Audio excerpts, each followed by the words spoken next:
Hi friends, welcome to Amizhthampoo. இன்னைக்கு ரொம்ப healthy and குயிக்கான ஒரு பிரேக்ஃபாஸ்ட் ரெசிபி தான் பார்க்க போகிறோம்.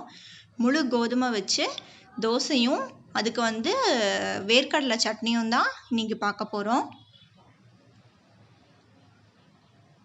வாங்க அதுக்கு தேவையான பொருள் என்னென்னு பார்க்கலாம். நான் இங்கே 1 கப் அளவுக்கு முழு கோதுமை எடுத்திருக்கேன். வேர்க்கடலை சட்னிக்கு ஒரு 1/2 கப் வேர்க்கடலையை வறுத்து வச்சுருக்கேன். ஒரு 1/2 ஸ்பூன் ஜீரகம்,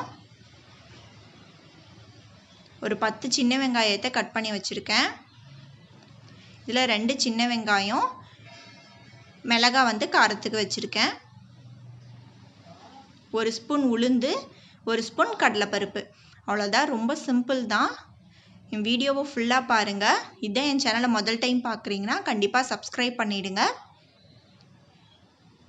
வாங்க இப்போ வீடியோக்குள்ளே போகலாம். அடுப்பில் கடாய் வச்சு ஒரு 1/2 ஸ்பூன் எண்ணெய் சேர்த்துருக்கேன். நம்ம சட்னிக்கு எல்லாத்தையும் தாளிச்சிடலாம். எண்ணெய் சூடானது 1 ஸ்பூன் உளுந்த பருப்பும் 1 ஸ்பூன் கடலைப்பருப்பும் சேர்த்துக்கிறேன். இதை நல்லா வறுத்துக்கோங்க. கொஞ்சம் கலர் நல்லா சேஞ்ச் ஆகணும், அந்த அளவுக்கு நல்லா வறுத்துக்கோங்க. பாருங்கள், இந்த அளவுக்கு நல்லா கொஞ்சம் பொன்னிறமாக ஆனதும் நம்ம எடுத்து வச்சுருக்க மிளகாயில் நான் 1.5 மிளகாய் சேர்த்துக்கிறேன் காரத்துக்கு. உங்கள் காரத்துக்கு ஏற்ற மாதிரி நீங்கள் சேர்த்துக்கோங்க. சின்ன வெங்காயம் 10 எடுத்து வச்சுருந்தோம்ல, அதையும் சேர்த்து நல்லா வதக்கிக்கோங்க. பாருங்கள், இந்த அளவுக்கு நல்லா வதங்கினதும் வேர்க்கடலை நம்ம நம்ம வறுத்து தான் வச்சுருக்கோம். இதில் போட்டு ஒரு 10லேருந்து 20 செகண்ட் ஜஸ்ட்டு ஒரு வதக்கி நம்ம ஆஃப் பண்ணிடலாம்.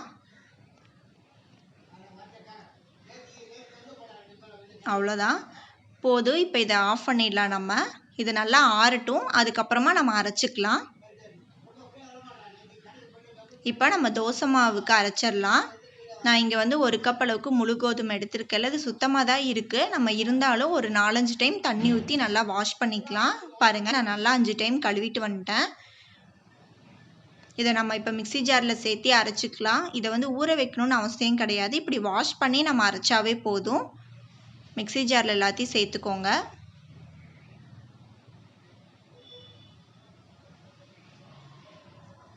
நான் காரத்துக்கு 1 மிளகாய் மட்டும் சேர்த்துக்கிறேன். 2 சின்ன வெங்காயம் கட் பண்ணி சேர்த்துக்கிறேன். 1/2 ஸ்பூன் ஜீரகம். இதை கொஞ்சமாக தண்ணி சேர்த்து கொரப்பாக அரைச்சிக்கோங்க. ரொம்ப நைஸாக அரைச்சிங்க அப்படின்னா பிசு பிசுன்னு ஆகிடும். பாருங்கள், நான் இப்போ அரைச்சிட்டேன். உங்களுக்கு தெரியுது இல்லை, கேமரா வீடியோவில் நல்லா தெரியுதுன்னு தான் நினைக்கிறேன். இந்த மாதிரி கொரப்பாக அரைச்சிக்கோங்க. இந்த மாதிரி அரைச்சா போதும். வாசனை ரொம்ப சூப்பராக இருக்கும். இதை நான் இப்போ பவுலுக்கு மாற்றிடுறேன். இதை நம்ம எப்பவும் போல் தோசை மாவு பதத்தில் கரைச்சி வச்சுக்கலாம், தண்ணி சேர்த்தி. நான் அந்த பவுல் பத்தலைன்னு இதில் ஊற்றி நல்லா கரைச்சி வச்சுருக்கேன். பாருங்கள், இதுக்கு தேவையான அளவு கொஞ்சமாக நான் உப்பு சேர்த்து கரைச்சிக்கிறேன். அவ்வளோதான், நம்ம தோசை மாவு ரெடி ஆகிடுச்சு.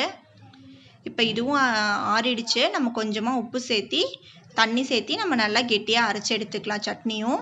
பாருங்கள், சட்னியும் நல்லா அரைச்சி ரெடி ஆகிடுச்சு. நான் அதை ஒரு பவுலுக்கு மாற்றி வச்சிடுறேன்.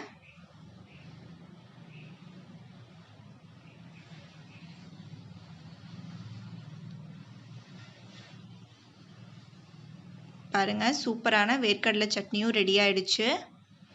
இந்த கன்சிஸ்டன்சியில் அரைச்சிக்கோங்க, ரொம்ப தண்ணியாக அரைக்க வேண்டாம். இப்போ நம்ம தோசைக்கல் சூடாக இருக்குது, நம்ம தோசை ஊற்றிடலாம். மாவு ஒரு கரண்டி ஊற்றி எப்பவும் போல் நல்லா தேய்ச்சி விட்டுக்கோங்க.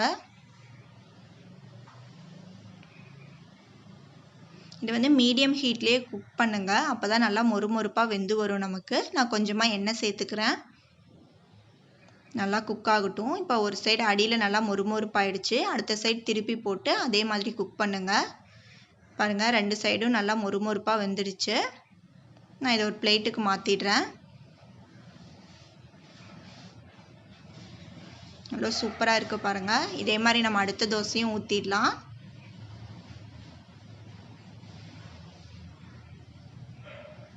இதுவும் வெந்துடுச்சு. அடுத்த தோசையும் ரெடி ஆகிடுச்சு. இதே மாதிரி நம்ம எல்லா தோசையும் சுட்டு எடுத்துக்கலாம். சூப்பரான மொறுமொறுப்பான நம்மளோட தோசையும் வேர்க்கடலை சட்னியும் ரெடியாக இருக்குது. ரொம்ப சூப்பராக இருக்கும். சூடாக சர்வ் பண்ணுங்கள். செஞ்சு பாருங்கள். கண்டிப்பாக ரொம்ப பிடிக்கும் எல்லாத்துக்குமே. கண்டிப்பாக கமெண்ட் பண்ணுங்கள் எப்படி இருக்குன்னு சொல்லிட்டு. தேங்க்ஸ் ஃபார் வாட்சிங். உங்களுக்கு இந்த வீடியோ பிடிச்சிருந்துச்சுன்னா கண்டிப்பாக லைக் பண்ணுங்கள், ஷேர் பண்ணுங்கள். என் சேனலுக்கு சப்ஸ்கிரைப் பண்ணலன்னா சப்ஸ்கிரைப் பண்ணிவிடுங்க.